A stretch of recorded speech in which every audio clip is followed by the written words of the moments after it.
Hello guys, welcome to chapter 4। Last chapter में हमने देखा सुंगहुन सोयू पे यकीन नहीं कर रहा कि सोयू ने सुसाइड करने की कोशिश की थी, इसलिए सोयू उसे अपना लिखा हुआ सुसाइड नोट दिखाता है। अब देखते हैं आगे क्या होता है। तो स्टार्ट करते हैं चैप्टर 4, अ डार्क ट्रूथ।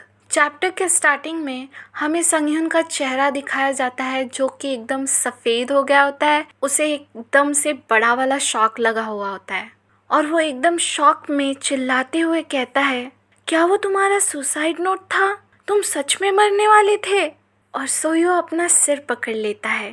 बेवकूफ़, तुम्हें तो शॉक नहीं होना चाहिए था, तुम्हें तो पहले से पता था। और सुंगहुन सोयो का फ़ोन देखते हुए कहता है, तुम सच में ब्रिज से जंप करने वाले थे। और सोयो अपना फ़ोन वापस ले लेता है और कहने लगता है, अरे अब मैं इन सब बातों के बारे में नहीं सोचता। संगह्युन ने मुझे मोटिवेट किया कि मैं जिंदा रहूं। तो सुंगहुन सोचते हुए कहता है, सच में संगह्युन ने एक अच्छा काम किया। और संगह्युन बहुत ही उदास होकर वहाँ बैठा हुआ होता है क्योंकि वो तो अपने भाई से झूठ बोल रहा है। तो सोयो संगह्युन को घूरते हुए देखता है और मन में ही कहता है, मैंने तो मेरी विल भी दिखा दी, अब मुझे मेरे बाकी के पैसे तो मिल जाने चाहिए। और संगह्युन को तो ये खतरनाक घूरती हुई नज़रें परेशान कर रही थी, तो इसलिए वो दूसरी तरफ देखने लग जाता है। सुंगहुन कहता है, मुझे माफ़ करना कि मैंने तुम पे यकीन नहीं किया। तो सोयो कहता है, नहीं ठीक है। सुंगहुन उससे पूछता है, क्या कोई रीज़न था जो तुमने मरने की कोशिश की? सोयो बताने लगता है, पता नहीं, थोड़े बहुत से है मेरे पास रीजंस।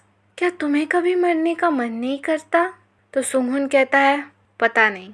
तो सोयो सोचने लगता है कि ये भी कैसा आंसर हुआ, इसे देखकर तो लगता नहीं इसे कभी मरने का मन किया होगा। तो सुंगहुन कहता है कि फिर मैं तुमसे दोबारा मिलूंगा, और वो जाने लगता है। सोयो सोचता है, और फिर एक बार उसने एक और बेकार सी मीटिंग प्लान की। अपने भाई के पीछे पीछे जाते जाते संगह्युन फुसफुसाते हुए कहता है, मैं तुम्हें बाकी के पैसे जल्दी दे दूंगा। और सोयो भी उसे हाथ से ओके कहता है और संगह्युन वहाँ से चला जाता है।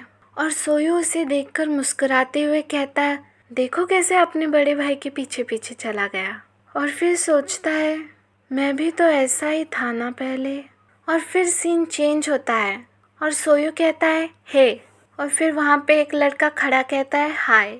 सोयो कहता है, यार ये कैसे कपड़े पहने तुमने? तो वो लड़का कहता है, तुम अपने देखो। तो ये दोनों खाना खाने के लिए बैठ जाते हैं। ये इंसान डब्ल्यू.जे है जिसका पूरा नाम वोंजो है, और वो दोबारा से वही सेम सवाल उससे पूछता है कि मेमोरियल सेरेमनी कैसी थी। और सोयो दोबारा से उसे कहता है कि अच्छी थी। डब्ल्यू.जे उसे कहता है, वहाँ पे बहुत ज़्यादा काम करना पड़ा होगा ना? मुझे तो लगा जिंचुल पार्क तुम्हारी हेल्प करेगा। मुझे तो करीब करीब ऐसा लगने लगा था कि ये तुम्हारा पहला बॉयफ्रेंड होगा जो तुम्हारी फैमिली की मेमोरियल सेरेमनी तुम्हारे साथ स्पेंड करेगा। और ये हंसने लग जाता है। सोयो गुस्से में उसे कहता है, ए, मेरे एक्स बॉयफ्रेंड के बारे में बात करना बंद कर। तो डब्ल्यू.जे कहने लगता है, आखिर तुम लोगों ने ब्रेकअप क्यों किया? तू तो उससे शादी करना चाहता था ना? तो सोयो कहता है, नहीं, ऐसा कुछ नहीं है। तो डब्ल्यू.जे पूछने लग जाता है, क्या तुम किसी और से मिल रहे हो? तुम्हें कोई ना कोई जल्दी ही मिल जाता है। तो सोयो शांत बैठा हुआ होता है। तो डब्ल्यू.जे कहता है, मुझे पता था तुमने उसके साथ रात बिताई है ना? तो सोयो कहने लगता है कि ऐसा कुछ भी नहीं है, वो बस मुझसे एक पूरी अलग दुनिया में रहता है। और इसका क्या मतलब है कि मैंने उसके साथ रात बिताई? वो बस एक डोमिनेंट अल्फा ही नहीं बल्कि वो बहुत ही अमीर है। तो डब्ल्यू.जे कहने लग जाता है, ओह, फिर तो तुम्हें ज़रूर उसके साथ रात बितानी चाहिए, एटलीस्ट एक बार तो सही। पर उसे डेट करना तो डिफ़िकल्ट होगा। तो सोयो कहता है, सब कुछ डिफ़िकल्ट होगा। जैसे कि मैंने तुमसे कहा, वो एक अलग दुनिया में रहता है। और आगे सोयो कहता है कि मुझे तो तुमसे जलन हो रही है, तुम बीटा हो, तुम लड़कियों को डेट कर सकते हो। तो डब्ल्यू.जे हंसते हुए कहता है कि हाँ, इस मामले में मैं तुमसे बेटर हूँ। तभी सोयो का फ़ोन बजने लगता है। तो सोयो कहता है, ये मुझे लेने दो। और फ़ोन उठाकर वो कहता है, हेलो। तो फ़ोन में से आवाज़ आती है, हे, ये मैं हूँ। तो सोयो सोचने लगता है, कौन कौन है ये? और अपना फ़ोन देखने लग जाता है। तो फ़ोन पे लिखा होता है मापू ब्रिज।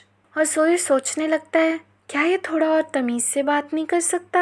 और सोयो कहता है हाँ क्या? तो संगhyun जल्दी जल्दी में कहने लगता है क्या मैं तुम्हें $3000 कैश में दूँ मिलके? तो सोयो कहता है हाँ क्यों नहीं, जब तक तुम मुझे पे करते हो मुझे कोई फ़र्क नहीं पड़ता। तो संगhyun कहता है कि मैं तुम्हें लोकेशन टेक्स्ट कर दूंगा। और सोयो ओके बोल ही रहा होता है कि संगhyun वहाँ से फ़ोन कट भी कर देता है।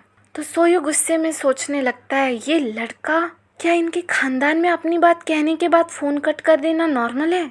सीन चेंज हो जाता है और सोयो दिखाया जाता है जो कि एक रेस्टोरेंट में बैठा हुआ है और वो अपने आजू बाजू देखते हुए कहता है कि कैश एक्सचेंज करने की ये कितनी बढ़िया लोकेशन है। तभी संगhyun आता है तो सोयो कहता है ओह हाय। तो संगhyun उसे कहता है कि तुम इतनी जल्दी क्यों आ गए, तुम्हें और 10 मिनट बाद आना चाहिए था। तो सोयो कहता है मैं मेरे पैसे लेने में लेट नहीं करना चाहता, लाओ अब दे दो मुझे। तो संगhyun कहता है यार तुम्हें तो बस अपने पैसों की फिक्र है। तो सोयो बड़े जोश में कहता है हाँ, और मन में सोचता है कम ऑन $3000, ये तो मेरे 2 महीनों की सैलरी है, ये लो। ऐसा कह के संगhyun उसे अपनी वॉच दे देता है। तो सोयो सोच में पड़ जाता है और कहता है ये क्या है, मेरा वाइट एनवलप कहाँ है? तो संगhyun कहने लगता है मेरे पास कैश नहीं है, सुंगहोंग ने मेरे सारे कार्ड्स बंद कर दिए। और संगhyun बड़े ही गर्व से अपने हाथ फैलाकर बैठकर कहता है। तो सोयो कहता है क्या? तो आगे संगhyun बताता है उसने कहा कि मैंने अच्छा काम किया किसी की जान बचा के, पर मैंने फिर भी गलत किया कि मैं गाड़ी चुपके से ले गया, तो उसने मेरे सारे कार्ड्स कैंसिल करवा दिए। तो सोयो कहने लगता है आखिर तुम्हें इतना गर्व कैसे है इस वक्त, हमारे बीच ये तो तय नहीं हुआ था। तो संगhyun उसे कहने लगता है देखो यार, कुछ ना मिले इससे तो अच्छा ही है, और इसकी कीमत भी बहुत ज़्यादा है, ये कुछ $10,000 की है। तो सोयो एकदम से खुश हो जाता है और कहता है मुझे लगता है कि मैं इसे रख लूँगा ह्यूंगसुक। तो संगhyun उससे गुस्से में अपना नाम बताते हुए कहता है संगhyun। ठीक है अब मैं जा रहा हूँ, यहाँ पे तुम 5 मिनट रुकना क्योंकि मेरे बॉडीगार्ड्स है बाहर। तो सोयो उसे कहता है तुम्हारे बॉडीगार्ड्स भी है? तो संगhyun कहता है हाँ बाद में मिलेंगे, और बोलकर वो चला जाता है। सोयो कहता है हाँ जाओ, और फिर वो सोचता है हाँ मैं क्यों तुमसे मिलने लगा दोबारा। फिर सोयो वॉच को देखते हुए सोचता है कि ये तो फेमस ब्रांड लगती है। फिर वो वॉच को पहन लेता है, क्या मैं इसे अपने लिए रख लूँ? और तभी दरवाज़ा खुलता है। सोयो सोच ही रहा होता है कि कौन आ गया, तभी हम देखते हैं कि सुंगहुन आया है। और सुंगहुन कहता है काफ़ी वक्त हुआ मिले मिस्टर सोयो। तो सोयो एकदम से शॉक हो जाता है और कहता है ये यहाँ क्यों है? और तभी सुंगहुन बैठने लग जाता है। तो सोयो कहता है ये बैठ क्यों रहा है? फिर सोयो हंसते हुए कहने लग जाता है कि क्या कोइंसिडेंस है, मैंने तो सोचा ही नहीं था कि हम कभी यहाँ मिलेंगे। और मन में खुद से कह रहा होता है कि घबराना मत, बस नॉर्मल एक्ट करो। असलियत में तो उसके पसीने छूट रहे होते हैं। सुंगहुन आराम से बैठ जाता है और कहता है कि ये कोई कोइंसिडेंस नहीं है। सोयो मन में कहता है हाँ बिल्कुल, और घबरा जाता है। सुंगहुन कहता है कि वो घड़ी जानी पहचानी लग रही है। तो सोयो कहने लगता है ये घड़ी, हाँ क्यों नहीं, ये तो एकदम पॉपुलर वॉच है ना, मैंने बस अभी ही खरीदी। तो सुंगहुन उसे गुस्से में घूरने लग जाता है, क्या तुम मुझसे ऐसे ही झूठ बोलते रहोगे? क्या मैं तुम्हें बेवकूफ़ लगता हूँ?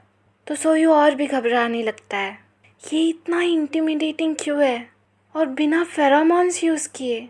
सुंगहुन आगे कहता है बस सच बता दो, संगhyun ने तुम्हें ज़बरदस्ती इन सब में इन्वॉल्व किया ना, ताकि वो मुसीबत से बच सके। कुछ लोग बहुत ही छोटे होते हैं, वो लोग पैसों के लिए कुछ भी कर सकते हैं। पर मैंने तो तुम्हें मेरी नोट दिखाई ना लास्ट टाइम, मैंने एक कॉपी संगhyun को भी सेंड की है। तो सुंगहुन उसे कहता है कि तुम्हें देख के ऐसा नहीं लगता कि तुम वो इंसान हो जो मरना चाहता है। अगर तुम्हारे पास कोई और प्रूफ होता तो मैं मान भी लेता, पर ऐसा लगता है कि तुमने और संगhyun ने साथ मिलकर ये सब रचा है। तो सोयो अपने होठ पकड़ लेता है, उसे समझ में नहीं आ रहा कि वो क्या कहे, और सुंगहुन बोलता ही जा रहा है मुझे पता था जो लोग मरना चाहते हैं वो इतनी आसानी से उस बारे में बात नहीं करते। संगhyun ने सच में बहुत ही छोटा आदमी चुना इस काम के लिए। तो सोयू को गुस्सा आ जाता है और वो कहता है कि मुँह संभाल के बात करो, तुम्हें कुछ नहीं पता मेरे बारे में। उस रात वो दिन था जिस दिन मेरा बड़ा भाई मरा। और इसी के साथ चैप्टर 3 यहीं पे ख़त्म हो जाता है। और आगे क्या होता है ये आपको जानना है तो आपको नेक्स्ट चैप्टर देखना पड़ेगा। तो चलिए मिलते हैं नेक्स्ट चैप्टर में, तब तक के लिए बाय बाय।